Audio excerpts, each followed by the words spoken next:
ಎಲ್ರಿಗೂ ನಮಸ್ಕಾರ. ಕನ್ನಡತಿಯ ಕತೆಗಳ ಯೂಟ್ಯೂಬ್ ಚಾನಲ್ಗೆ ನಿಮ್ಮೆಲ್ರಿಗೂ ಸ್ವಾಗತ. ಯಾರೆಲ್ಲ ಸಬ್ಸ್ಕ್ರೈಬ್ ಮಾಡ್ಕೊಳ್ಳದೆ ಕತೆಗಳನ್ನು ಕೇಳ್ತಿದ್ದೀರಾ, ದಯವಿಟ್ಟು ಸಬ್ಸ್ಕ್ರೈಬ್ ಮಾಡಿಕೊಂಡು ಕತೆಗಳನ್ನು ಕೇಳಿ.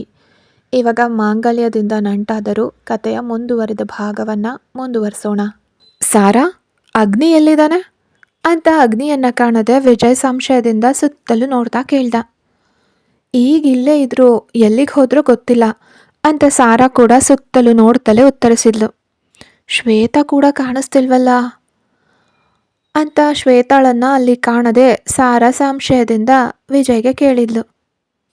ಅವಳನ್ನು ಕೂಡ ಇಲ್ಲಿ ಕರೆದಿದ್ದೀರಾ ಅಥವಾ ಅವಳೇ ಬಂದಿದ್ದಾಳ ಅಂತ ಮರು ಪ್ರಶ್ನೆ ಹಾಕ್ತಾ ವಿಜಯ್. ಅಗ್ನಿಯವ್ರು ಕರೆದಿದ್ರು, ಇಲ್ಲಿಗೆ ಬಂದಾಗ ನಾನು ನೋಡಿದ್ದೆ. ನೀವು ಶ್ವೇತಾ ಜೊತೆಗೆ ಮಾತಾಡೋದೇ ಇಲ್ವಾ ಅಂತ ಸಾರಾ ಸಂಶಯದಿಂದ ಕೇಳಿದ್ಲು. ಇಲ್ಲ ಸಾರಾ, ಬಹಳ ದಿನಗಳಾಯಿತು. ಅವತ್ತು ನಿಮ್ಮ ಮದುವೆ ಆದ ಸಮಯದಲ್ಲಿ ನನಗೂ ಅವಳಿಗೂ ಜಗಳ ಆಗಿತ್ತು. ಅವತ್ತಿನಿಂದ ಅವಳು ನನ್ನನ್ನು ಕಾಂಟ್ಯಾಕ್ಟ್ ಮಾಡಿಲ್ಲ. ನಾನು ಕೂಡ ಅದರ ನಂತರ ಅವಳ ಹತ್ರ ಹೋಗಿ ಮಾತಾಡಿಲ್ಲ. ಸತ್ಯ ಹೇಳಬೇಕು ಅಂದರೆ ನನಗೆ ಅವಳ ಸ್ವಭಾವವೇ ಇಷ್ಟ ಇಲ್ಲ ಅಂತ ಕೋಪದಿಂದಲೇ ಹೇಳ್ದ ವಿಜಯ್. ಅದು ಸರಿನೇ, ಯಾರಿಗಾದರೂ ಆಕೆ ಇಷ್ಟ ಆಗ್ತಾಳಾ ಅಂತ ಸಾರಾ ನಗ್ತಲೇ ಕೇಳಿದ್ಲು. ಅದು ನಿಜ, ಅವಳ ಬಗ್ಗೆ ಗೊತ್ತಿರೋ ಯಾರಿಗೂ ಅವಳು ಇಷ್ಟ ಆಗೋದಿಲ್ಲ ಅಂತ ಅವನು ಕೂಡ ನಗ್ತಲೇ ಹೇಳ್ದ. ಅದೇನೇ ಇರಲಿ, ಅವರಿಬ್ಬರು ಎಲ್ಲಿಗೆ ಹೋದರು ಅಂತ ಸಾರಾ ಸಂಶಯದಿಂದ ಕೇಳಿದ್ಲು. ಅಷ್ಟರಲ್ಲೇ ಮದನ್, ಅಗ್ನಿಯವರನ್ನು ನೋಡಿದ್ಯಾ ಅಂತ ಅತ್ತ ಕಡೆಯಿಂದ ಬರ್ತಿದ್ದ ಮದನನ್ನು ನೋಡಿ ಕೇಳಿದ್ಲು ಸಾರಾ. ಅಗ್ನಿ ಮತ್ತು ಶ್ವೇತಾ ಇಬ್ಬರು ಆ ಕಡೆಗೆ ಹೋಗ್ತಿರೋದನ್ನು ನೋಡಿದೆ ಅಂತ ಮದನ್. ನೀವಿಲ್ಲೇ ಇರಿ, ನಾನು ಹೋಗಿ ನೋಡ್ಕೊಂಡು ಬರ್ತೀನಿ ಅಂತ ಹೇಳಿ ಸಾರಾ ಕೂಡ ಆ ಕಡೆಗೆ ಹೊರಟ್ಲು. ವಿಜಯ್ ಸಾರಾ ಹೋಗೋದನ್ನೇ ನೋಡ್ತಾ ನಿಂತಿದ್ದ. ಸಾರಾ ಸ್ವಲ್ಪ ಮುಂದೆ ಹೋದಾಗ ಅಗ್ನಿನ ಬಿಗಿಯಾಗಿ ಅಪ್ಕೊಂಡಿದ್ದ ಶ್ವೇತಾಳನ್ನು ನೋಡಿದ್ಲು ಸಾರಾ. ಅಗ್ನಿ ಅಂತ ಅವರನ್ನು ನೋಡಿ ಸಾರಾ ಕಣ್ಣು ತುಂಬಿಕೊಂಡು ಕರೆದ್ಲು. ಅಗ್ನಿ ಬೆಚ್ಚಿ ಬಿದ್ದ. ನಂತರ ಅವನು ಬಲವಂತವಾಗಿ ಶ್ವೇತಾಳನ್ನು ತನ್ನ ಎದೆಯಿಂದ ದೂರ ತಳ್ಳೋಕೆ ಪ್ರಯತ್ನಿಸ್ದ. ಕಣ್ಣು ತುಂಬಿಕೊಂಡು ತನ್ನನ್ನೇ ನೋಡ್ತಿದ್ದ ಸಾರಾಳನ್ನು ಕಂಡು ಅಗ್ನಿ ಅಸಹಾಯಕವಾಗಿ ನೋಡ್ದ. ಆದರೆ ಶ್ವೇತಾ ಮಾತ್ರ ಸಾರಾಳನ್ನು ನೋಡ್ತಾ ಅಣುಕಿಸ್ತಾ ನಕ್ಲು. ಅಗ್ನಿ, ನಾನು ಹೇಳಿರ್ಲಿಲ್ವಾ ಇಲ್ಲಿ ಇವೆಲ್ಲ ಬೇಡ ಅಂತ ಅಂತ ಶ್ವೇತಾ ಸಾರಾಳನ್ನು ನೋಡಿ ಉದ್ದೇಶಪೂರ್ವಕವಾಗಿ ಅಗ್ನಿಗೆ ಹೇಳಿದ್ಲು. ಅದನ್ನು ಕೇಳಿದ ಸಾರಾಗಂತೂ ಕೋಪ ಬಂತು. ಶ್ವೇತಾ, ನೀನು ಏನು ಮಾತಾಡ್ತಿದ್ಯಾ? ನಾನೇನು ಹೇಳಿದೆ ನಿನಗೆ? ಸುಮ್ಮನೆ ಇಲ್ದಿರೋ ವಿಷಯಗಳನ್ನೆಲ್ಲ ಮಾತಾಡಬೇಡ ಅಂತ ಅಗ್ನಿ ಕೂಡ ಕೋಪದಿಂದ ಕೇಳ್ದ. ಆದರೆ ಶ್ವೇತಾ ಏನೂ ತಿಳಿದೇ ಇರೋಳ ಹಾಗೆ ಇನ್ನೋಸೆಂಟ್ ಥರ ನಿಂತ್ಕೊಂಡ್ಲು. ಸಾರಾ ಅಂತ ತನ್ನನ್ನು ನೋಡಿ ಕಣ್ಣೀರು ಹಾಕ್ತಿದ್ದ ಅವಳ ಹತ್ರಕ್ಕೆ ಹೋಗ್ತಾ ಅವನು ಕರೆದ ಅಗ್ನಿ. ಆದರೆ ಸಾರಾ ಕೈಗಳನ್ನು ಎತ್ತಿ ಅಗ್ನಿಯನ್ನು ತಡೆದ್ಲು. ನನಗೇನು ಕೇಳಬೇಕಿಲ್ಲ, ನಾನು ಎಲ್ಲನೂ ನೋಡಿದ್ದೀನಿ, ಇನ್ಯಾವುದನ್ನು ವಿವರಿಸೋ ಅಗತ್ಯ ಇಲ್ಲ ಅಂತ ಅವಳು ಹೇಳಿದಾಗ ಶ್ವೇತಾ ಏನೋ ಸಾಧಿಸಿರೋಳ ಹಾಗೆ ನಗ್ತಿದ್ಲು. ಅಗ್ನಿ ಅಸಹಾಯಕನಾಗಿ ಸಾರಾಳನ್ನೇ ನೋಡ್ದ. ಸಾರಾ ಪ್ಲೀಸ್, ನಾನು ಹೇಳೋದನ್ನು ಒಂದ್ಸಲ ಕೇಳು, ನಾನು ಏನು ಅಂತ ಅವನು ಹೇಳೋಕೆ ಪ್ರಾರಂಭಿಸಿದಾಗ ಸಾರಾ ಕೋಪದಿಂದ ಅವನನ್ನು ನೋಡಿದ್ಲು. ಅವಳ ಕೋಪಕ್ಕೆ ಅಗ್ನಿಗೆ ತಾನು ಏನು ಹೇಳಬೇಕಿದ್ದ ಅನ್ನೋದೇ ಮರೆತು ಹೋಯಿತು. ನನಗೇನು ಕೇಳಬೇಕಿಲ್ಲ, ಇದಕ್ಕಾಗಿ ತಾನೆ ನನಗೆ ತಿಳಿದಿರೋ ಹಾಗೆ ಶ್ವೇತಾಳನ್ನು ನೀವಿಲ್ಲಿ ಕರೆಸಿದ್ದು. ಇಬ್ಬರು ಸೇರಿ ನನ್ನನ್ನು ಮೂರ್ಖಳನ್ನಾಗಿ ಮಾಡ್ತಿದ್ದೀರಾ ಅಂತ ಸಾರಾ ಮರು ಪ್ರಶ್ನೆ ಹಾಕಿದಾಗ ಅಗ್ನಿ ಬೆಚ್ಚಿ ಬಿದ್ದ. ಸಾರಾ ಅಂತ ಕೋಪದಿಂದ ಕರೆದ ಅವನು. ಅಗ್ನಿ, ನೀನು ಯಾಕೆ ಇವಳಿಗೆ ಈ ರೀತಿ ಎಕ್ಸ್ಪ್ಲೈನ್ ಮಾಡೋಕ್ಕೆ ಪ್ರಯತ್ನಿಸ್ತಿದ್ಯಾ ಅಂತ ಶ್ವೇತಾ ಅಗ್ನಿ ಹತ್ತಿರಕ್ಕೆ ಬರ್ತಾ ಕೇಳಿದ್ಲು. ಸ್ಟಾಪ್ ಇಟ್ ಶ್ವೇತಾ, ನಾನು ಮಾತಾಡ್ತಿರೋದು ನನ್ನ ಹೆಂಡತಿ ಜೊತೆಗೆ. ಅವಳಿಗೆ ವಿವರಿಸೋದು ನನ್ನ ಜವಾಬ್ದಾರಿ. ಹಾಗಾಗಿ ನನ್ನ ವಿಷಯದಲ್ಲಿ ನೀನು ಮಧ್ಯ ಬರಬೇಡ. ನನಗೇನು ಮಾಡಬೇಕು ಅಂತ ಗೊತ್ತಿದೆ, ನೀನು ನನಗೆ ಪಾಠ ಕಲಿಸ್ಬೇಕಿಲ್ಲ ಅಂತ ಅವನು ಗಟ್ಟಿಯಾಗಿ ಹೇಳ್ದ. ಅವನ ಮಾತು ಕೇಳಿದ ಶ್ವೇತಾ ದಂಗಾದ್ಲು. ಸಾಕು ಅಗ್ನಿ, ನನ್ನ ಮುಂದೆ ಈ ಅಭಿನಯ ಅಂತ ಅವರಿಬ್ಬರನ್ನ ನೋಡಿ ಸಾರಾ ಕೋಪದಿಂದ ಹೇಳಿದ್ಲು. ಸಾರಾ ಅಂತ ಮತ್ತೆ ಅವನು ಕೋಪದಿಂದಲೇ ಕರೆದ. ಆದರೆ ಸಾರಾ ಯಾವುದನ್ನು ಗಮನಿಸದೆ ಅಲ್ಲಿಂದ ಹೋಗೋಕ್ಕೆ ಪ್ರಾರಂಭಿಸಿದ್ಲು. ಶ್ವೇತಾ ಸಾರಾ ಹೋಗೋದನ್ನೇ ನೋಡಿ ಅವಹೇಳನಕಾರಿಯಾಗಿ ನಕ್ಲು. ಆದರೆ ಸಾರಾ ಸ್ವಲ್ಪ ದೂರ ಹೋಗಿ ತಿರುಗಿ ನೋಡಿದ್ಲು. ಅಗ್ನಿ ಅಸಹಾಯಕನಾಗಿ ಅವಳನ್ನೇ ನೋಡ್ತಿದ್ದ. ಏನೋ ಸಾಧಿಸಿದಂತೆ ಶ್ವೇತಾ ಕೂಡ ನಗ್ತಾ ನಿಂತಿದ್ಲು. ಇದು ತಾನೇ ನೀನು ಬಯಸಿದ್ದು ಅಂತ ಸಾರಾ ತಿರುಗಿ ನಿಂತು ಕೇಳಿದ್ಲು. ಅದನ್ನು ಕೇಳಿ ಶ್ವೇತಾ ಬೆಚ್ಚಿ ಬಿದ್ಲು. ಅಗ್ನಿ ಕೂಡ ಒಂದು ಕ್ಷಣ ಆಶ್ಚರ್ಯದಿಂದ ಸಾರಾಳನ್ನು ನೋಡ್ದ. ಸಾರಾ ಕಣ್ಣು ಒರೆಸ್ಕೊಂಡು ಅವ್ರ ಹತ್ರಕ್ಕೆ ಬಂದ್ಲು. ಹೇಳು ಶ್ವೇತಾ, ಇದನ್ನೇ ತಾನೇ ನೀನು ಬಯಸಿದ್ದು. ನಾನು ಬರೋವಾಗ ನೀನು ಅಗ್ನಿನ ಅಪ್ಕೊಳ್ಳೋದು, ಅದನ್ನು ನೋಡಿದ ನಾನು ನಿಮ್ಮಿಬ್ಬರನ್ನ ಸಂಶಯಿಸಬೇಕು, ನಂತರ ಅಗ್ನಿ ಜೊತೆಗೆ ಜಗಳ ಆಡಿಕೊಂಡು ನಾವಿಬ್ಬರು ದೂರ ಆಗಬೇಕು. ಇದನ್ನೇ ತಾನೇ ನೀನು ಬಯಸಿದ್ದು ಅಂತ ಸಾರಾ ಕೇಳಿದಾಗ ಅಗ್ನಿ ನಕ್ಕ. ಶ್ವೇತಾ ಸಾರಾ ಮಾತು ಕೇಳಿ ದಂಗಾಗಿ ನಿಂತಿದ್ಲು. ನೀನು ಮಾಡಿದ್ದು ಸರಿನೇ. ಇದನ್ನು ನೋಡಿದರೆ ಯಾರಾದರೂ ಸಂಶಯ ಪಟ್ಟೇ ಪಡ್ತಾರೆ. ಯಾಕೆಂದರೆ ಕಣ್ಣಿಗೆ ಕಾಣೋದನ್ನ ಅಲ್ವಾ ಎಲ್ಲರೂ ನಂಬೋದು. ಆದರೆ ಅಲ್ಲಿ ನಿನಗೆ ತಪ್ಪು ಕಲ್ಪನೆ ಆಗಿದೆ. ನನಗೆ ನನ್ನ ಕಣ್ಣಿಗೆ ಕಾಣೋದಕ್ಕಿಂತ ಹೆಚ್ಚಾಗಿ ಈ ಮನುಷ್ಯನ ಮೇಲೆ ನಂಬಿಕೆ ಇದೆ ಅಂತ ಸಾರಾ ಅಗ್ನಿಯನ್ನು ತೋರಿಸಿ ಹೇಳಿದಾಗ ಅಗ್ನಿ ನಕ್ಕ. ನಾನು ಹೇಳೋಕೆ ಬಂದಿದ್ದೇನು ಅಂದರೆ ನಿನ್ನ ಪ್ಲ್ಯಾನ್ ಫ್ಲಾಪ್ ಆಯಿತು. ಇವೆಲ್ಲ ಕಥೆಗಳಲ್ಲಿ ಓದೋ ಸೀನ್ಗಳಲ್ವಾ, ಸ್ವಲ್ಪ ಹೊಸದಾಗಿ ಏನಾದರೂ ಪ್ರಯತ್ನಿಸಬಾರ್ದಾ ಶ್ವೇತಾ? ಕನಿಷ್ಠ ಪಕ್ಷ ಸ್ವಂತದ್ದಾಗಿ ಏನಾದರೂ ಯೋಚನೆ ಮಾಡು ಅಂತ ಸಾರಾ ಅವಳನ್ನು ಹೀಯಾಳಿಸಿ ಹೇಳಿದಾಗ ಶ್ವೇತಾಗೆ ಸಿಟ್ಟು ಬಂತು. ನಿನ್ನನ್ನು ಅಂತ ಶ್ವೇತಾ ಸಾರಾಳ ಮೇಲೆ ಕೈ ಎತ್ತಿದಾಗ ಅಗ್ನಿ ಅವಳ ಕೈಯನ್ನು ತೆಗೆದು ಶ್ವೇತಾ ಕೆನ್ನೆಗೆ ಒಂದು ಬಾರಿಸಿ ಗೆಟ್ ಔಟ್ ಅಂತ ಅಗ್ನಿ ಗಟ್ಟಿಯಾಗಿ ಹೇಳ್ದ. ಶ್ವೇತಾ ಬೆಚ್ಚಿ ಬಿದ್ಲು. ಅಗ್ನಿ ಅಂತ ಶ್ವೇತಾ ಅಸಹಾಯಗಳಾಗಿ ಕರೆದ್ಲು. ಇಲ್ಲಿಂದ ಹೊರಟು ಹೋಗು ಶ್ವೇತಾ, ಅದು ಈಗಲೇ ಇಲ್ಲಿಂದ ಹೊರಟು ಹೋಗು. ವಿಜಯ್ ಮೊದಲೇ ನಿನ್ನ ಸ್ವಭಾವದ ಬಗ್ಗೆ ನನಗೆ ಹೇಳಿದ್ದ, ಆದರೆ ಆವತ್ತಿನ ದಿನ ನಾನು ಅದನ್ನು ನಂಬಿರಲಿಲ್ಲ. ಯಾಕೆ ಅಂದರೆ ನಿನ್ನನ್ನು ಒಳ್ಳೆ ಸ್ನೇಹಿತೆಯಾಗಿ ನೋಡಿದ್ದೆ. ಸೋನಿ ಅವರ ಮನೆಯವರು ಮದುವೆ ಬೇಡ ಅಂದಾಗ ವಿಜಯ್ ಹೇಳಿದ್ದ ನಿನ್ನ ಬಗ್ಗೆ ಎಚ್ಚರ ಇರಲಿ ಅಂತ, ನಿನಗೆ ನನ್ನ ಮೇಲೆ ಕಣ್ಣಿದೆ ಅಂತ. ಆದರೆ ನಾನು ಅದನ್ನು ಗಂಭೀರವಾಗಿ ತೆಗೆದುಕೊಳ್ಳಲಿಲ್ಲ.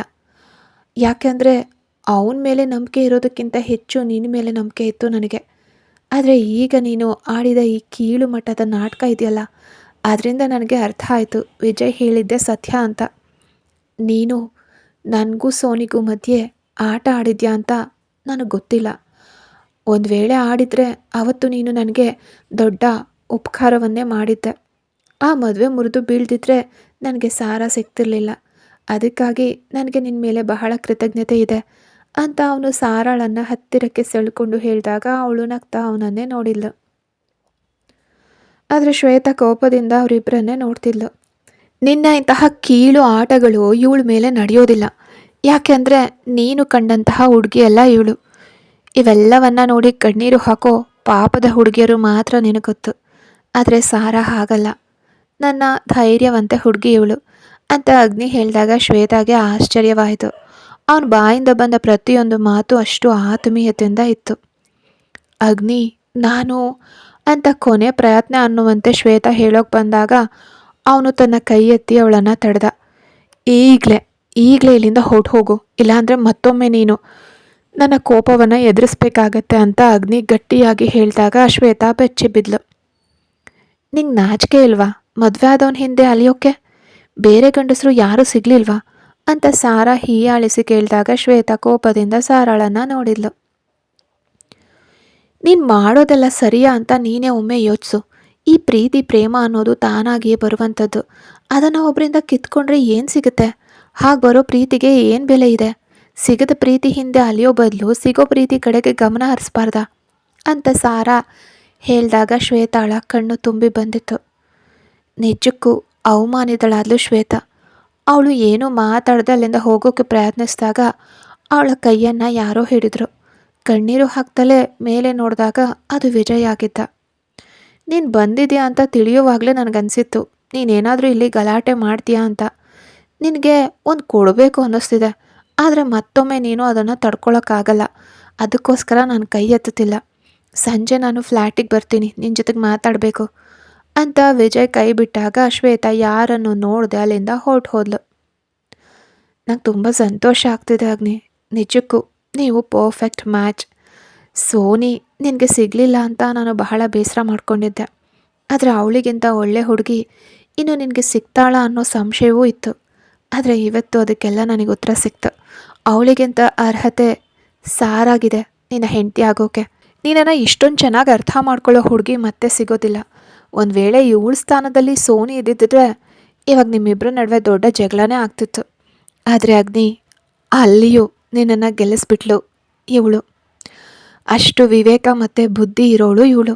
I am proud of you Sara ಅಂತ ಅವನು ಸಾರಾಳನ್ನು ನೋಡಿ ಹೇಳಿದಾಗ ಸಾರಾ ನಕ್ಲು. ನಂತರ ಅಗ್ನಿಯನ್ನು ನೋಡಿದಾಗ ಅವನು ಅವಳನ್ನು ತಪ್ಕೊಂಡು ಅವಳ ಹಣೆಯ ಮೇಲೆ ಚುಂಬಿಸ್ದ. ಅದರಲ್ಲೇ ಅವನಿಗಿದ್ದ ಉತ್ತರವಿತ್ತು. ಸಾರಾ, ನಿಂಗೆ ಇಷ್ಟೆಲ್ಲ ಮಾತಾಡೋ ಧೈರ್ಯ ಎಲ್ಲಿಂದ ಬಂತು ಅಂತ ಅಗ್ನಿ ಸಾರಾಳ ತಲೆಗೆ ಮುತ್ತಿಟ್ಟು ಕೇಳ್ದ. ಅದೆಲ್ಲ ಸಮಯ ಬಂದಾಗ ತಾನಾಗಿಯೇ ಹೊರಬರುತ್ತೆ. ಅವಳು ಅವನ ಕೆನ್ನೆಯನ್ನು ಹಿಡಿದು ಎಳಿತಾ ಹೇಳಿದಾಗ ಅಗ್ನಿ ನಗ್ತಲೇ ಇದ್ದ. ವಿಜಯ್ ಹೇಳಿದ್ದನ್ನೇ ನನಗೂ ಹೇಳ್ಬೇಕನ್ನಿಸ್ತಿದೆ ಅಂತ ಅಗ್ನಿ ಸಾರಾಳನ್ನು ನೋಡ್ತಾ ಹೇಳ್ದ. ಸಾರಾ ಏನದು ಅನ್ನೋ ಅರ್ಥದಲ್ಲಿ ಹುಬ್ಬೆರೆಸಿ ನೋಡಿದ್ಲು. I am proud of you. ನಿಜ ಹೇಳಬೇಕು ಅಂದರೆ ನನ್ನನ್ನು ಅರ್ಥ ಮಾಡ್ಕೊಳ್ಳೋದು ನಿನಗೆ ಮಾತ್ರ ಸಾಧ್ಯ. ನೀನು ಮೊದಲ ಬಾರಿ ನನ್ನನ್ನು ನೋಡಿ ರಿಯಾಕ್ಟ್ ಮಾಡಿದಾಗ ನಾನು ತುಂಬಾ ಹೆದರ್ಕೊಂಡಿದ್ದೆ. ನಾನು ನಿನಗೆ ಏನೋ ಮೋಸ ಮಾಡಿದೆ ಅಂತ ನೀನು ಭಾವಿಸ್ಬಿಟ್ಟಿಯಲ್ಲ ಅಂತ ತುಂಬ ಬೇಸರ ಆಗಿತ್ತು.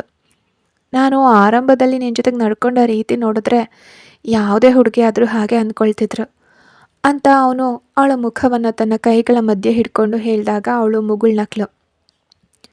ಹಳೇದೆಲ್ಲ ಮುಗಿದು ಹೋದು. ಈಗ ನಿನ್ನ ಮನಸ್ಸಿನಲ್ಲಿ ನಾನು ಒಬ್ಬಳೇ ಇದ್ದೀನಿ ಅಂತ ನನಗೆ ಗೊತ್ತು ಅಗ್ನಿ.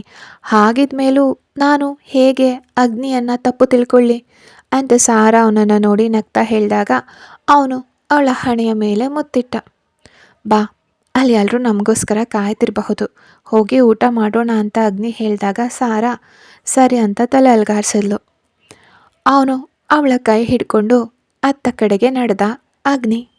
ಇತ್ತ ಫ್ಲ್ಯಾಟ್ಗೆ ಬಂದ ಶ್ವೇತಾ ಟೇಬಲ್ ಮೇಲಿದ್ದ ವಸ್ತುಗಳನ್ನೆಲ್ಲ ಎಸೆದ್ಲು. ಅಗ್ನಿ ತನ್ನನ್ನು ಹೊಡೆದಿದ್ದನ್ನು ನೆನಪಿಸ್ಕೊಂಡ್ರೆ ಅವಳಿಗೆ ಸಿಟ್ಟು ಮತ್ತು ನೋವು ಎರಡೂ ಉಂಟಾಗ್ತಿತ್ತು. ವಿಜಯ್ ಹೊಡೆದಾಗಲೂ ಅವಳಿಗೆ ಇಷ್ಟೊಂದು ಬೇಸರ ಆಗಿರಲಿಲ್ಲ ಅಂತ ಅವಳಿಗೆ ಅನ್ನಿಸ್ತು. ಚಿಕ್ಕಂದಿನಿಂದಲೂ ವಿಚ್ಛೇದನ ಪಡೆದಿದ್ದ ಅಮ್ಮ ಮತ್ತು ಅಪ್ಪನನ್ನು ನೋಡಿಯೇ ಬೆಳೆದವಳು ಶ್ವೇತಾ. ಅಪ್ಪ ಅಮ್ಮ ಜೊತೆಗಿದ್ದಾಗ ಯಾವಾಗಲೂ ಅವರ ನಡುವೆ ಜಗಳವೇ ಇರ್ತಿತ್ತು. ಅಪ್ಪ ಅಮ್ಮನನ್ನು ಸಣ್ಣ ವಿಷಯಕ್ಕೂ ಹೊಡಿತಿದ್ರು. ಅವರ ನಡುವೆ ಜಗಳ ಇಲ್ಲದ ಒಂದು ದಿನವೂ ಆ ಮನೆಯಲ್ಲಿ ಇರ್ತಿರ್ಲಿಲ್ಲ. ಅಮ್ಮನೂ ತಿರುಗಿ ಅಪ್ಪಂಗೆ ಬೈತಿದ್ರು. ಮನೆಯಲ್ಲಿದ್ದ ಪಾತ್ರೆಗಳನ್ನೆಲ್ಲ ಎಸೆದು ಹೊಡಿತಿದ್ರು. ಅವರಿಬ್ಬರು ಯಾಕೆ ಜಗಳ ಆಡ್ತಿದ್ದಾರೆ ಅಂತ ಅವಳಿಗೆ ಆ ವಯಸ್ಸಿನಲ್ಲಿ ಅರ್ಥವಾಗ್ತಿರ್ಲಿಲ್ಲ. 5ನೇ ತರಗತಿಯಲ್ಲಿ ಇರುವಾಗಲೇ ಅಪ್ಪ ಮತ್ತು ಅಮ್ಮ ಇಬ್ಬರು ಬೇರೆ ಆದರು. ಅಮ್ಮ ತಾನೊಬ್ಬಳೇ ಕಾನ್ವೆಂಟ್ ಸ್ಕೂಲ್ನ ಹಾಸ್ಟೆಲ್ನಲ್ಲಿ ಅವಳನ್ನು ಬಿಟ್ಟು ಅಮೇರಿಕಕ್ಕೆ ಹೋದರು. ಅಪ್ಪನೂ ವಿಚ್ಛೇದನ ಪಡೆದು ಎಲ್ಲೋ ಹೊರಟು ಹೋದರು. 2-3 ವರ್ಷಕ್ಕೊಮ್ಮೆ ಅಮ್ಮ ಬಂದು ಹೋಗ್ತಿದ್ರು. ಅಪ್ಪ 10ನೇ ತರಗತಿಯಲ್ಲಿ ಓದೋವಾಗ ಬಂದು ನೋಡಿದರು. ಅಲ್ಲಿವರೆಗೆ ಅಪ್ಪ ಎಲ್ಲಿದ್ರು ಅಂತ ಶ್ವೇತಾಗೆ ಗೊತ್ತಿರಲಿಲ್ಲ. ಬೇರೆ ಮಕ್ಕಳ ಅಪ್ಪ ಅಮ್ಮ ರಜಾ ಸಿಕ್ಕಾಗೆಲ್ಲ ಮಕ್ಕಳನ್ನ ನೋಡೋಕೆ ಹಾಸ್ಟೆಲಿಗೆ ಬರ್ತಿದ್ರು. ಅವರೆಲ್ಲರೂ ದಿನಪೂರ್ತಿ ಸಮಯ ಕಳೆದು ಹೋಗ್ತಿದ್ರು. ರಜಾ ಬಂದರೆ ಬೇರೆ ಮಕ್ಕಳೆಲ್ಲ ತಮ್ಮ ಮನೆಗೆ ಹೋಗ್ತಿದ್ರು. ಆದರೆ ಶ್ವೇತಾ ಮಾತ್ರ ಹಾಸ್ಟೆಲ್ನಲ್ಲಿ ಏಕಾಂಗಿಯಾಗಿ ಇರ್ತಿದ್ಲು. ಅಪ್ಪ ಅಮ್ಮನ ಮದುವೆ ಪ್ರೇಮ ವಿವಾಹವಾಗಿದ್ದರಿಂದ ಅವರ ಕುಟುಂಬದವರು ಅವರಿಬ್ಬರನ್ನ ಮನೆಯಲ್ಲಿ ಸೇರಿಸ್ಕೊಂಡಿರಲಿಲ್ಲ. ಅಪ್ಪ ಅವಳನ್ನು ನೋಡೋಕೆ ಬಂದಾಗ ಜೊತೆಯಲ್ಲಿ ಮತ್ತೊಬ್ಬ ಮಹಿಳೆ ಮತ್ತು ಒಬ್ಬ ಮಗು ಇತ್ತು. ಆ ಹುಡುಗ ತನಗಿಂತ ಚಿಕ್ಕವನಿದ್ದ. ಅಪ್ಪ ಮದುವೆ ಆಗಿದ್ದಾರೆ ಅಂತ ಅವಳಿಗೆ ಅರ್ಥ ಆಗೋಕೆ ತುಂಬ ಸಮಯ ಬೇಕಾಯಿತು. ಅಪ್ಪನನ್ನು ಹಲವು ವರ್ಷಗಳ ನಂತರ ನೋಡಿದ್ರು ಅವರನ್ನು ಅಪ್ಕೊಳ್ಳೋಕೆ ಅವಳಿಗೆ ಸಾಧ್ಯವಾಗಲಿಲ್ಲ. ಅಪ್ಪ ಅಂತ ಹೇಳಿದಾಗ ಸಂತೋಷವಾಯಿತು, ಆದರೆ ಜೊತೆಗಿದ್ದವರನ್ನು ನೋಡಿ ಮನಸ್ಸು ಮಂಕಾಯಿತು. ಆ ಮಹಿಳೆ ಅವಳನ್ನು ನೋಡಿ ನಗಲಿಲ್ಲ. ಆ ಅಪ್ಪ ಅವಳಿಗೆ ಚಾಕ್ಲೇಟ್ ಕೊಟ್ಟು ಹಣೆಗೆ ಮುತ್ತಿಟ್ಟು ಹೋದರು. ನಂತರ ಅಪ್ಪ ಮತ್ತೆ ಅವಳನ್ನು ಹುಡ್ಕೊಂಡು ಬರಲೇ ಇಲ್ಲ. ಬಹುಶಃ ಅವ್ರ ಮನೆಯವರ ಒತ್ತಡ ಇರಬಹುದು. ತಾನು ಅಪ್ಪನನ್ನು ಹುಡ್ಕೊಂಡು ಹೋಗಲಿಲ್ಲ ಅವಳು.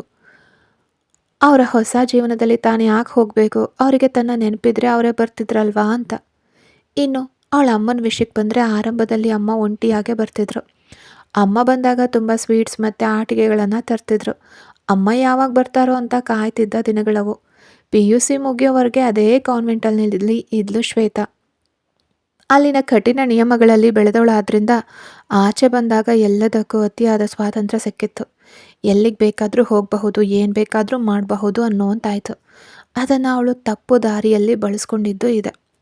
PUC ಮುಗಿದಾಗ ಕಾನ್ವೆಂಟ್ನ ಮದರ್ ಅಮ್ಮನನ್ನು ಕರೆಸಿ ಇನ್ನು ಇವಳನ್ನು ಇಲ್ಲಿಡೋಕ್ಕೆ ಸಾಧ್ಯ ಇಲ್ಲ, ಕಾಲೇಜಿಗೆ ಸೇರಿಸಿ ಅಂತ ಹೇಳಿದರು. ಅಮ್ಮ ಕೊನೆಯದಾಗಿ ಆವತ್ತು ನೋಡೋಕೆ ಬಂದಿದ್ದು. ಆವತ್ತು ಅಮ್ಮನ ಜೊತೆಗೆ ಇನ್ನೊಬ್ಬ ವ್ಯಕ್ತಿ ಕೂಡ ಬಂದಿದ್ದರು. ಅಮ್ಮ ಈಗ ಅವ್ರ ಜೊತೆಗೆ ಇರೋದಾಗಿ ಹೇಳಿದರು. ನನ್ನ ಜೊತೆಗೆ ಬರ್ತೀಯಾ ಅಂತ ಅಮ್ಮ ಕೇಳಿದರು ಅವಳನ್ನು. ಆದರೆ ಆ ವ್ಯಕ್ತಿಯ ನೋಟ ಅವಳಿಗೆ ಇಷ್ಟ ಆಗಲಿಲ್ಲ. ಅವ್ರ ಜೊತೆಗೆ ಸುರಕ್ಷಿತವಾಗಿರೋಕೆ ಸಾಧ್ಯ ಇಲ್ಲ ಅಂತ ಅನ್ನಿಸ್ತು ಅವಳಿಗೆ. ಬೇಡ ಅಂತ ಹೇಳಿ ಅಲ್ಲೇ ಇದ್ದ ಕಾಲೇಜಿಗೆ ಸೇರಿಕೊಂಡ್ಳು. ಅಮ್ಮ ತನ್ನ ಹೆಸರಿನಲ್ಲಿ ಸ್ವಲ್ಪ ಹಣ ಡೆಪಾಸಿಟ್ ಮಾಡಿದರು. ಅದರಿಂದಲೇ ಕಾಲೇಜು ಮುಗಿಸಿದ್ದು ಅವಳು. ಕಾಲೇಜ್ನಲ್ಲಿದ್ದಾಗ ಅಗ್ನಿ ಮತ್ತು ವಿಜಯ್ ಪರಿಚಯವಾದರು ಶ್ವೇತಾಗೆ. ಎಲ್ಲರೂ ತುಂಬ ಶ್ರೀಮಂತರಾಗಿದ್ದರಿಂದ ಅವ್ರ ಮುಂದೆ ತಾನು ಕಮ್ಮಿ ಅಂತ ಕಾಣಬಾರ್ದು ಅಂತ ಅಪ್ಪ ಅಮ್ಮ ಅಮೇರಿಕಾದಲ್ಲಿದ್ದಾರೆ ಅಂತ ಸುಳ್ಳು ಹೇಳಿದ್ಲು. ಮಾಡ್ರನ್ ಆಗಿ ಇರೋಕೆ ಪ್ರಾರಂಭಿಸಿದ್ಲು. ಅಗ್ನಿ ಕೊಡ್ತಾ ಇದ್ದ ರಕ್ಷಣೆ ಮತ್ತು ಗೆಳೆತನ ಅದನ್ನು ಕಳ್ಕೋಬಾರ್ದು ಅಂತ ಬಯಸಿದ್ಲು ಶ್ವೇತಾ. ಎಲ್ಲೂ ಸಿಗದೇ ಇರೋ ಪ್ರೀತಿ ಅಗ್ನಿಯಿಂದ ಸಿಕ್ಕಾಗ ಅದನ್ನು ಸ್ವಾರ್ಥಕ್ಕಾಗಿ ಬಳಸ್ಕೊಂಡ್ಲು. ವಿಜಯ್ ಜೊತೆಗೆ ಅವಳು ಮಾತಾಡ್ತಿದ್ರು ಕೂಡ ಅಗ್ನಿ ಜೊತೆಗೆ ಹೆಚ್ಚು ಆತ್ಮೀಯವಾಗಿದ್ಲು. ಒಂದ್ಸಲ ಅಗ್ನಿಗೆ ಕಾಲ್ ಮಾಡಿದಾಗ ಅವನ ಲೈನ್ ಬ್ಯುಸಿ ಬಂತು. ತಮಾಷೆಗಾಗಿ ಯಾರದು ಅಂತ ಅವಳು ಕೇಳಿದಾಗ ಸೋನಿ ಅಂದ ಅವನು. ಅವತ್ತು ಅಗ್ನಿಗೆ ಸೋನಿ ಇಷ್ಟ ಅನ್ನೋದು ಶ್ವೇತಾಗೆ ಗೊತ್ತಾಯಿತು. ಸೋನಿ ಅಗ್ನಿಯ ಫ್ರೆಂಡ್ನ ಕಸಿನ್ ಆಗಿದ್ಲು. ಅವರಿಬ್ಬರು ನಗ್ತಾ ಮಾತಾಡ್ತಿದ್ರೆ ಶ್ವೇತಾಗೆ ಸಹಿಸ್ಕೊಳ್ಳೋಕ್ಕಾಗ್ತಿರ್ಲಿಲ್ಲ. ಅಗ್ನಿಯ ಸಂತೋಷಕ್ಕಾಗಿ ಸುಮ್ಮನಿರ್ತಿದ್ಲು. ಆದರೆ ಅವರು ಮದುವೆ ಆಗ್ತಾರೆ ಅಂತ ಅವಳು ಅಂದ್ಕೊಂಡಿರಲಿಲ್ಲ. ಅಗ್ನಿಗೆ ಕೆಲಸ ಸಿಕ್ಕಾಗ ಸೋನಿ ಮನೆಗೆ ಹೋಗಿ ಮದುವೆಯ ಬಗ್ಗೆ ಕೇಳ್ದ. ಅವಳ ಕುಟುಂಬದವರು ಒಪ್ಪಲ್ಲ ಅಂದ್ಕೊಂಡಿದ್ರು, ಕೊನೆಗೂ ಒಪ್ಕೊಂಡ್ರು. ಅಗ್ನಿ ತನ್ನಿಂದ ಕಳೆದು ಹೋಗ್ತಾನೆ ಅಂತ ಶ್ವೇತಾಗೆ ಹುಚ್ಚು ಹಿಡಿದಂತಾಯಿತು. ತಾನು ಅನಾಥೆ ಅಂತ ಯಾರಿಗೂ ಗೊತ್ತಿರಲಿಲ್ಲ. ಈಗ ಹೇಳಿದ್ರೆ ಸುಳ್ಳು ಹೇಳಿದೆ ಅಂತ ಅವಮಾನ ಆಗತ್ತೆ ಅಂತ ಮೌನವಾಗಿದ್ಲು. ಅವರ ಮದುವೆ ನಿಶ್ಚಯವಾದಾಗ ಹೇಗಾದರೂ ಮಾಡಿ ಮದುವೆ ಮುರಿಬೇಕು ಅಂತ ಸಂಚು ರೂಪಿಸಿದ್ಲು ಶ್ವೇತಾ. ಸೋನಿಯ ಅಪ್ಪನನ್ನು ಆಕಸ್ಮಿಕವಾಗಿ ಭೇಟಿಯಾದಾಗ ಅಗ್ನಿಯ ಕೆಲಸದ ಬಗ್ಗೆ ಸುಳ್ಳು ಸುಳ್ಳು ನೆಗೆಟಿವ್ ವಿಷಯಗಳನ್ನು ಹೇಳಿದ್ಲು. ಆ ಕೆಲಸದಿಂದ ಜೀವನ ಸಾಗಲ್ಲ ಅಂತ ಸೋನಿಯ ಅಪ್ಪನನ್ನು ನಂಬಿಸಿದ್ಲು. ಸೋನಿಯ ಅಪ್ಪ ಮದುವೆನ ಕ್ಯಾನ್ಸಲ್ ಮಾಡಿದರು. ಸೋನಿಗೆ ಬೇರೆ ಸಂಬಂಧ ಬಂದಾಗ ಸೋನಿ ಒಪ್ಕೊಳ್ಳೇಬೇಕಾಯ್ತು. ಸೋನಿ ತುಂಬ ಅಳ್ತಿದ್ಲು ಅಂತ ಅಗ್ನಿ ಅಳ್ತಲೆ ಶ್ವೇತಾಗೆ ಫೋನ್ ಮಾಡಿ ಹೇಳ್ದ. ಆಗ ಶ್ವೇತಾಗೆ ಪಶ್ಚಾತ್ತಾಪ ಆದರೂ ಅಗ್ನಿ ಸಿಗಬೇಕು ಅನ್ನೋ ಸ್ವಾರ್ಥ ಮುಂದೆ ಬಂತು. ಅಗ್ನಿ ಸ್ವಂತ ಕಂಪ್ನಿ ಶುರು ಮಾಡ್ದ. ಆ ಸಮಯದಲ್ಲಿ ಅಗ್ನಿ ಜೊತೆಗೆ ಇರೋಕ್ಕೆ ಹೆಚ್ಚು ಅವಕಾಶ ಸಿಕ್ತು ಶ್ವೇತಾಗೆ. ಕಂಪ್ನಿ ಕೆಲಸದ ಮೇಲೆ ಯುರೋಪ್ಗೆ ಹೋಗಿ ಶ್ವೇತಾ ಬರೋ ಅಷ್ಟರಲ್ಲೇ ಅಗ್ನಿಯ ಮದುವೆ ಮುಗಿದು ಹೋಗಿತ್ತು. ಎಲ್ಲವೂ ಅತಿ ವೇಗವಾಗಿ ನಡೆದು ಹೋಗಿತ್ತು. ಅಗ್ನಿ ಸಂಪೂರ್ಣವಾಗಿ ಕಳೆದು ಹೋದ ಅಂದ್ಕೊಂಡಿದ್ಲು ಶ್ವೇತಾ. ಅಗ್ನಿ ವಿಚ್ಛೇದನದ ಬಗ್ಗೆ ಹೇಳಿದಾಗ ಮತ್ತೆ ಒಂದು ಭರವಸೆ ಮೂಡ್ತು ಶ್ವೇತಾಗೆ. ಸಾರಾಳನ್ನು ಅಗ್ನಿಯಿಂದ ದೂರ ಮಾಡಿದ್ರೆ ಅಗ್ನಿ ಮತ್ತೆ ನನಗೆ ಸಿಗ್ತಾನೆ ಅಂದ್ಕೊಂಡ್ಲು. ಆದರೆ ಇವತ್ತು ಅರ್ಥ ಆಯ್ತು ಅವಳಿಗೆ, ಅಗ್ನಿಯ ಮನಸ್ಸಿನಲ್ಲಿ ಸಾರಾಳೆ ತುಂಬ ಹೋಗಿದ್ದಾಳೆ ಅಂತ. ಇನ್ನು ಏನು ಮಾಡಿದ್ರು ಅದು ತನ್ನ ವಿರುದ್ಧವೇ ತಿರುಗುತ್ತೆ. ಅಗ್ನಿ ಮತ್ತು ಸೋನಿಯನ್ನು ದೂರ ಮಾಡಿದ್ದು ತಾನೇ ಅಂತ ತಿಳಿದ್ರೆ ಏನು ಮಾಡ್ತಾನೆ? ಅಗ್ನಿಗೆ ಸೋನಿಯನ್ನು ದೂರ ಮಾಡಿದ್ದು ನಾನೇ ಅಂತ ಗೊತ್ತಿದ್ರೆ ನಿನಗೆ ಥ್ಯಾಂಕ್ಸ್ ಅಂತೀನಿ ಅಂತ ಹೇಳಿದಾಗ ಅವನು ಸೋನಿಗಿಂತ ಸಾರಾಳನ್ನೇ ಹೆಚ್ಚು ಪ್ರೀತಿಸ್ತಿದ್ದಾನೆ ಅಂತ ಅರ್ಥ ಆಯಿತು ಶ್ವೇತಾಗೀಗ. ಹೀಗೆಲ್ಲ ಅವಳು ಯೋಚಿಸ್ತಿರೋವಾಗಲೇ ಕಾಲಿಂಗ್ ಬೆಲ್ ಸದ್ದಾಯಿತು. ಕಣ್ಣೀರು ಒರೆಸ್ಕೊಂಡು ಬಾಗಿಲು ಬಳಿಗೆ ಹೋದ್ಲು. ಶ್ವೇತಾ ಬಾಗಿಲು ತೆಗೆದಾಗ ಮುಂದೆ ನಿಂತಿದ್ದು ವಿಜಯ್. ಅವಳು ಅವನನ್ನು ಒಮ್ಮೆ ನೋಡಿ ಸುಮ್ಮನೆ ಒಳಗಡೆ ಹೋದ್ಲು. ವಿಜಯ್ ಒಳಗಡೆಗೆ ಬಂದು ಬಾಗಿಲು ಲಾಕ್ ಮಾಡ್ದ. ಶ್ವೇತಾ ಏನೂ ಮಾತಾಡದೆ ಡೈನಿಂಗ್ ಟೇಬಲ್ ಬಳಿ ಹೋಗಿ ಕೂತ್ಕೊಂಡ್ಳು. ವಿಜಯ್ ಕೂಡ ಅವಳ ಪಕ್ಕದಲ್ಲಿಯೇ ಬಂದು ಕೂತ್ಕೊಂಡ. ನೀನೇನಾದರೂ ತಿಂದಿದ್ಯಾ ಅಂತ ಶ್ವೇತಾ ಮುಖ ನೋಡಿ ಕೇಳ್ದ ವಿಜಯ್. ಆದರೆ ಅವಳೇನೂ ಮಾತಾಡದೆ ಅವನನ್ನು ಒಮ್ಮೆ ನೋಡಿ ಬೇರೆ ಕಡೆಗೆ ತನ್ನ ಮುಖ ತಿರುಗಿಸ್ಕೊಂಡು ಶ್ವೇತಾ, ನಿನಗೆ ಕೇಳಿಸ್ತಿಲ್ವಾ ನೀನು ಊಟ ಮಾಡಿದ್ಯಾ ಅಂತ ಕೇಳಿದ್ದು ಅಂತ ಸ್ವಲ್ಪ ಗರಂ ಆಗಿ ಕೇಳ್ದ ವಿಜಯ್. ಇಲ್ಲ ಅಂತ ಶ್ವೇತಾ ಅವನ ಕಡೆಗೆ ನೋಡ್ದೇನೆ ಉತ್ತರಿಸಿದ್ಲು. ವಿಜಯ್ ತನ್ನ ಕೈಯಲ್ಲಿದ್ದ ಪಾರ್ಸಲ್ ತೆಗೆದು ಟೇಬಲ್ ಮೇಲೆ ಇಟ್ಟ. ಅದನ್ನು ಒಂದು ಪ್ಲೇಟಿಗೆ ಹಾಕಿ ಅವಳ ಕಡೆಗೆ ಸರಿಸ್ದ. ನನಗೆ ಬೇಡ ಅಂತ ಪ್ಲೇಟ್ನ ಹಿಂದಕ್ಕೆ ತಳ್ತಾ ಶ್ವೇತಾ ಹೇಳಿದ್ಲು. ಅದ್ಯಾಕೆ ನಿನಗೆ ಬೇಡ ಅಂತ ಅವನು ಮತ್ತೆ ಕೋಪದಿಂದಲೇ ಕೇಳ್ದ. ನನಗೆ ಬೇಡ ಅಷ್ಟೆ, ನಾನು ತಿಂದರೆ ಏನು ಬಿಟ್ಟರೆ ಏನು, ನಿನಗೇನು, ನಿನಗೆ ಹಸುವಾಗ್ತಿದ್ರೆ ನೀನು ತಿನ್ನು, ನನಗೆ ಯಾಕೆ ತಿನ್ನೋಕ್ಕೆ ಒತ್ತಾಯ ಮಾಡ್ತಿದ್ಯಾ ಅಂತ ಅವಳು ಸಿಟ್ಟಿನಿಂದಲೇ ಉತ್ತರಿಸಿದ್ಲು. ಇದನ್ನು ನಿನಗೋಸ್ಕರನೇ ತಂದಿದ್ದು ಅಂದ ವಿಜಯ್. ನಾನು ಕೇಳಿದ್ನ ನಿನಗೆ ತರೋಕೆ, ಬೇಡ ನನಗೆ ಅಂತ ಅವಳು ಮತ್ತೆ ಕೋಪದಿಂದ ಹೇಳಿದ್ಲು. ಶ್ವೇತಾ, ನಾನು ಹೇಳೋದು ಸ್ವಲ್ಪ ಕೇಳು, ಸ್ವಲ್ಪ ತಿನ್ನು ಅಂತ ಮತ್ತೆ ವಿಜಯ್ ಶಾಂತವಾಗಿ ಹೇಳ್ದ. ಆಗ ಶ್ವೇತಾ ಬೇಡ ಅಂತ ಹೇಳಿ ಎದ್ದೇಳೋಕೆ ಪ್ರಯತ್ನಿಸಿದಾಗ ವಿಜಯ್ ಅವಳ ಕೈ ಹಿಡಿದು ಬಲವಂತವಾಗಿ ಕೂರಿಸ್ದ. ತಿನ್ನು ಅಂತ ಅವನು ಗಟ್ಟಿಯಾಗಿ ಹೇಳಿದಾಗ ಅವಳು ಗಾಬರಿಯಿಂದ ಅವನನ್ನು ನೋಡಿದ್ಲು. ನಾನು ಮರ್ಯಾದೆಯಾಗಿ ಹೇಳ್ತಿದ್ದೀನಿ, ಕೇಳ್ತಿಲ್ವ ನೀನು? ತಿನ್ನು ಅಂತ ಅವನು ಊಟದ ಕಡೆಗೆ ಕೈ ತೋರಿಸಿ ಹೇಳಿದಾಗ ಅವಳಿಗೆ ಸ್ವಲ್ಪ ಭಯ ಆಯಿತು. ನಿನಗೆ ನನ್ನ ಕೈಯಿಂದ ಪೆಟ್ಟು ತಿನ್ಬೇಕಾ ಅಂತ ಅವನು ಶರ್ಟ್ ಕೈ ಮಡಚ್ತಾ ಗದರಿಸಿದಾಗ ಶ್ವೇತಾ ಬೇಡ ಅಂತ ತಲೆ ಅಲ್ಗಾಡ್ಸಿದ್ಲು. ಹಾಗಾದರೆ ತಿನ್ನು ಅಂತ ಅವನು ಹೇಳಿದಾಗ ಅವಳು ಅನಿವಾರ್ಯವಾಗಿ ಸ್ವಲ್ಪ ತಿನ್ನೋಕೆ ಶುರು ಮಾಡಿದ್ಲು. ಅವನು ಅದನ್ನು ನೋಡಿ ನಗ್ತಾ ಅವಳ ಪಕ್ಕದಲ್ಲೇ ಕುತ್ಕೊಂಡ. ಹೇಳಿದ ಮಾತು ಕೇಳೋಕೆ ನಿಂಗೆ ಚೆನ್ನಾಗಿ ಗೊತ್ತಲ್ವಾ ಅಂತ ಅವನು ಲೇವಡಿ ಮಾಡ್ತಾ ಕೇಳಿದಾಗ ಅವಳು ಅವನ ಮುಖವನ್ನೇ ನೋಡ್ತಾ ಸುಮ್ಮನಿದ್ಲು. ಏನದು ಹಾಗೆ ನೋಡ್ತಿದ್ಯಾ ಅಂತ ಅವನು ತಮಾಷೆಗೆ ಕೋಪಿಸ್ಕೊಳ್ಳುವಂತೆ ಕೇಳಿದಾಗ ಅವಳು ಏನೂ ಇಲ್ಲ ಅನ್ನೋವಂತೆ ಭುಜ ಕಣಿಸಿದ್ಲು. ನೀನು ಊಟ ಮಾಡಿದ್ಯಾ ಅಂತ ಅವಳು ವಿಜಯನನ್ನು ನೋಡಿ ಕೇಳಿದ್ಲು. ಇಲ್ಲ ಅಂತ ಅವನು ತಲೆ ಆಡಿಸ್ದ. ಅದ್ಯಾಕೆ ಅಂತ ಅವಳು ಕುತೂಹಲದಿಂದ ಕೇಳಿದ್ಲು. ನಾನು ಹೋಗೋ ದಾರಿಲಿ ಏನಾದರೂ ತಿನ್ಕೋತೀನಿ ಅಂತ ಅವನು ಉತ್ತರಿಸ್ದ. ಹಾಗಾದರೆ ಇದರಲ್ಲೇ ಸ್ವಲ್ಪ ತಿನ್ನು ಅಂತ ಅವಳು ತನ್ನ ಪ್ಲೇಟ್ನಲ್ಲಿದ್ದ ಸ್ವಲ್ಪ ಊಟ ತೆಗೆದು ಅವನ ಪ್ಲೇಟಿಗೆ ಹಾಕಿದ್ಲು. ಅವನು ನಗ್ತಾ ತಿನ್ನೋಕೆ ಶುರು ಮಾಡ್ದ. ನನ್ನ ಹತ್ರ ಏನು ಮಾತಾಡಬೇಕಿತ್ತು ಅಂತ ಊಟ ಮಾಡ್ತಲೇ ಅವಳು ಕೇಳಿದ್ಲು. ಅಮೇರಿಕಾದಲ್ಲಿರೋ ನಿನ್ನ ಪಪ್ಪ ಮತ್ತು ಮಮ್ಮಿ ಸುಖವಾಗಿದ್ದಾರಾ ಅಂತ ಅವನು ಉತ್ತರ ಕೊಡದೆ ಮರುಪ್ರಶ್ನೆ ಹಾಕಿದಾಗ ಅವಳು ದಂಗಾದ್ಲು. ಏನು ಅಂತ ಆತಂಕದಿಂದ ಕೇಳಿದ್ಲು ಶ್ವೇತಾ. ಅದೇ ನಿನ್ನ ಪಪ್ಪ ಮತ್ತು ಮಮ್ಮಿ ಅಮೇರಿಕದಲ್ಲಿ ಚೆನ್ನಾಗಿದ್ದಾರ ಅಂತ ಕೇಳಿದ್ದು ಅಂತ ಅವನು ಮತ್ತೆ ಒತ್ತಿ ಹೇಳ್ದ. ಅದ್ಯಾಕೀಗ ಅದನ್ನು ಕೇಳ್ತಿದ್ಯಾ ಅಂತ ಅವಳು ತಡವರಿಸ್ತಾ ಕೇಳಿದ್ಲು. ಒಂದು ಸುಳ್ಳನ್ನು ಮುಚ್ಚಿಡೋಕೆ ಎಷ್ಟು ಸುಳ್ಳು ಹೇಳ್ತೀಯ ಶ್ವೇತಾ ಅಂತ ವಿಜಯ್ ಕೇಳಿದಾಗ ಶಾಕ್ ಆದ್ಲು ಶ್ವೇತಾ. ಅವನು ಹೇಳ್ತಿರೋದು ಅವಳಿಗೆ ಅರ್ಥ ಆಗಲಿಲ್ಲ. ನಿನ್ನ ಜೊತೆಗೆ ಕಾನ್ವೆಂಟ್ನಲ್ಲಿ ಇದ್ದ ಅನನ್ಯ ಅನ್ನೋ ಹುಡುಗಿ ನಿನಗೆ ನೆನಪಿದಾಳ ಅಂತ ಅವನು ಕೇಳಿದಾಗ ಅವಳು ಅವನನ್ನು ವಿಚಿತ್ರವಾಗಿ ನೋಡಿದ್ಲು. ಅದು ಅವಳು ಹೇಗೆ ಅವಳು ಕೆನಡಾದಲ್ಲಲ್ವ ಇರೋದು ಅಂದ್ಲು ಶ್ವೇತಾ. ಹೌದು, ಅವಳು ನನ್ನ ಮಮ್ಮಿ ಫ್ರೆಂಡ್ ಮಗಳು. ಫೇಸ್ಬುಕ್ನಲ್ಲಿ ನಾವು ಫ್ರೆಂಡ್ಸು. ಅವಳು ನಿನ್ನನ್ನು ನೋಡಿ ಮೆಸೇಜ್ ಮಾಡಿದ್ಲು. ಆಗಲೇ ನನಗೆ ಅಮೇರಿಕಾದಲ್ಲಿರೋ ನಿನ್ನ ಅಪ್ಪ ಅಮ್ಮನ ವಿಷಯ ಗೊತ್ತಾಗಿದ್ದು ಅಂತ ವಿಜಯ್ ಹೇಳಿದಾಗ ಶ್ವೇತಾ ದಂಗಾದ್ಲು. ಅದು ನಾನು ಎಲ್ಲರೂ ಮುಂದೆ ಅಂತ ಏನು ಹೇಳಬೇಕು ಅಂತ ತಿಳಿದೆ ಸುಮ್ಮನಾದ್ಲು ಶ್ವೇತಾ. ಇನ್ನೂ ಸುಳ್ಳು ಹೇಳಬೇಡ, ಎಲ್ಲವೂ ತಿಳಿದೆ ನಾನು ಇಲ್ಲಿ ಬಂದಿರೋದು ಅಂತ ವಿಜಯ್ ಹೇಳಿದಾಗ ಶ್ವೇತಾ ಕಣ್ಣಲ್ಲಿ ನೀರು ತುಂಬಿತ್ತು. ಹೇಳು, ಯಾಕೆ ಇಷ್ಟು ದಿನ ನಮ್ಮ ಹತ್ರ ಸುಳ್ಳು ಹೇಳ್ತಿದ್ದೆ ಅಂತ ವಿಜಯ್ ಕೇಳ್ದ. ಕಾಲೇಜ್ ದಿನಗಳಲ್ಲಿ ಯಾರಾದರೂ ತಪ್ಪಾಗಿ ಮಾತಾಡ್ತಾರೇನೋ ಅಂತ ಹೆದರಿ ನಾನು ಹಾಗೆ ಮಾಡಿದೆ ಅಂತ ಅವಳು ಅರ್ಧಕ್ಕೆ ನಿಲ್ಲಿಸಿದ್ಲು.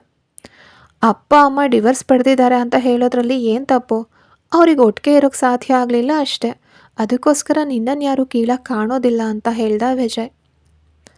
ಸ್ಕೂಲ್ನಲ್ಲಿರೋವಾಗ ಎಲ್ಲರೂ ಅಪ್ಪ ಅಮ್ಮನೂ ಬಂದು ಹೋಗ್ತಿದ್ರು. ನನ್ನನ್ನು ನೋಡೋಕ್ಕೆ ಯಾರೂ ಬರ್ತಿರ್ಲಿಲ್ಲ.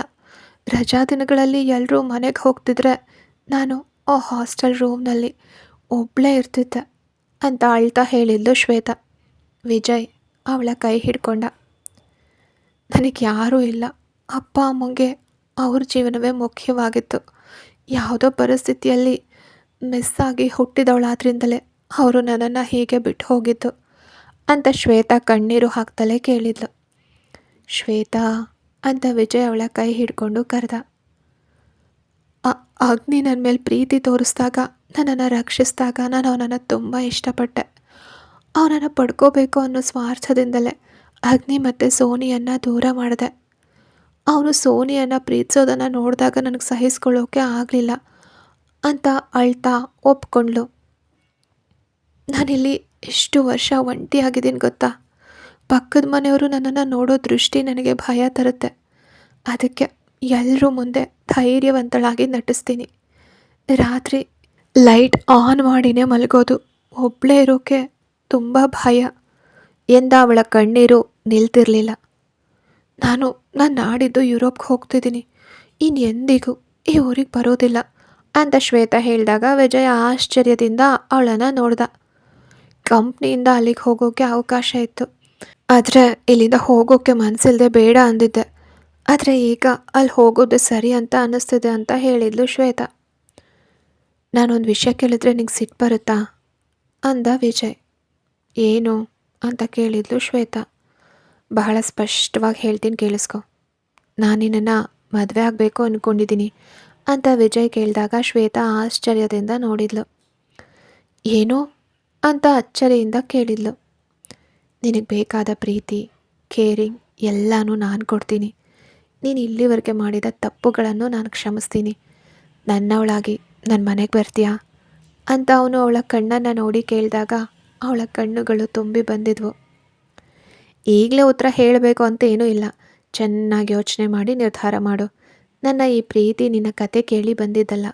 ಕಾಲೇಜ್ ದಿನಗಳಿಂದಲೂ ನನಗೆ ನಿನ್ನ ಮೇಲೆ ಇಷ್ಟ ಇತ್ತು. ಆದರೆ ಆಗ ನಿನಗೆ ಅಗ್ನಿಯ ಮೇಲೆ ಒಲವಿತ್ತು. ಆದರೆ ನಿನ್ನ ಸ್ವಭಾವವು ನನಗೆ ಅಷ್ಟಾಗಿ ಇಷ್ಟ ಇರಲಿಲ್ಲ. ಆದರೆ ಈಗ ನಿನ್ನ ಹಿಂದಿನ ಕಷ್ಟಗಳು ಅರಿವಾಗಿ ನಿನ್ನನ್ನು ಅರ್ಥ ಮಾಡ್ಕೊಂಡಿದ್ದೀನಿ. ನಿನಗಾಗಿ ಎಷ್ಟು ದಿನ ಬೇಕಾದರೂ ನಾನು ಕಾಯ್ತೀನಿ ಅಂತ ವಿಜಯ್ ಹೇಳಿದಾಗ ಶ್ವೇತಾ ಏನೂ ಮಾತಾಡದೆ ಅವನನ್ನೇ ನೋಡ್ತಿದ್ಲು. ಸರಿ, ಇವಾಗ ನೀನು ಮಲ್ಕೋ, ನಾನು ಹೋಗ್ತೀನಿ. ಏನೂ ತಿಂದೆ ನೀನು ಅಲ್ಲಿಂದ ಬಂದಾಗ ನಂಗೆ ತುಂಬ ಬೇಸರ ಆಯಿತು, ಅದಕ್ಕೆ ನಾನು ಬಂದಿದ್ದು ಅಂತ ಹೇಳ್ದ ವಿಜಯ್. ವಿಜಯ್ ಅಂತ ಅವನು ಹೋಗುವಾಗ ಶ್ವೇತಾ ಅವನನ್ನು ಕರೆದ್ಲು. ಇವತ್ತು ನೀನು ಇಲ್ಲೇ ನನ್ನ ಜೊತೆಗೆ ಇರ್ತೀಯಾ ಅಂತ ಅವಳು ಕೇಳಿದಾಗ ಅವನು ನಕ್ಕ. ನಂತರ ಅವಳ ಬಳಿ ಬಂದು ಅವಳ ಮುಖ ಹಿಡಿದು ಅವಳ ಹಣೆಗೆ ಮುತ್ತಿಟ್ಟ ವಿಜಯ್. ಕತೆ ಮುಂದುವರಿಯುತ್ತೆ. ಯಾರೆಲ್ಲ ಸಬ್ಸ್ಕ್ರೈಬ್ ಮಾಡ್ಕೊಳ್ಳದೆ ಕತೆಗಳನ್ನು ಕೇಳ್ತಿದ್ದೀರಾ, ದಯವಿಟ್ಟು ಸಬ್ಸ್ಕ್ರೈಬ್ ಮಾಡ್ಕೊಂಡು ಕತೆಗಳನ್ನ ಕೇಳಿ. ಹಾಗೆ ಕತೆ ನಿಮಗೆ ಇಷ್ಟ ಆಗ್ತಿದ್ರೆ ಲೈಕ್ ಮಾಡಿ.